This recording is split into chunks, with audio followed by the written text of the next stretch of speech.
அஸ்ஸலாமு அலைக்கும் வரஹ்மத்துல்லாஹி வபரகாத்துஹு.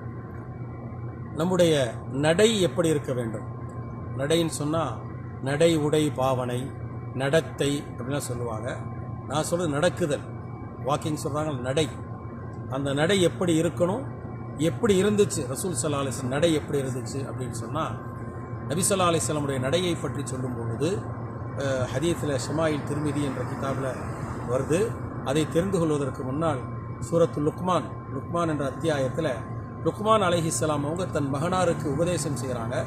வக்ஸித் ஃபி மஷ்யிக் வக்துல் மின் சௌத்திக். ரெண்டு அட்வைஸ் கொடுக்குறாங்க தன் பெற்ற பிள்ளைக்கு.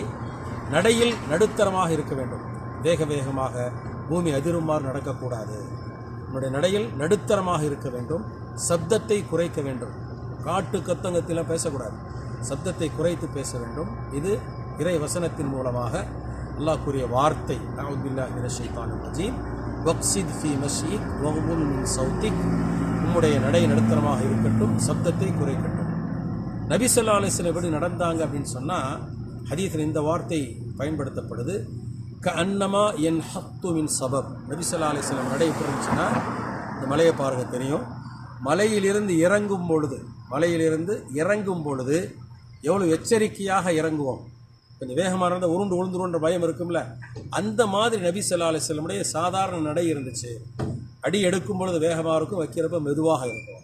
அந்த பூமியின் மீது வெறும் வேகமாக அந்த காலை வச்செல்லாம் நடக்கலை. ஸோ நம்முடைய நடைகளை எப்படி ஆக்கிக்கொள்ள என்பது தான் இந்த கருத்தினுடைய பதிவாகும். அஸ்ஸலாமு அலைக்கும் வரஹ்மத்துல்லாஹி.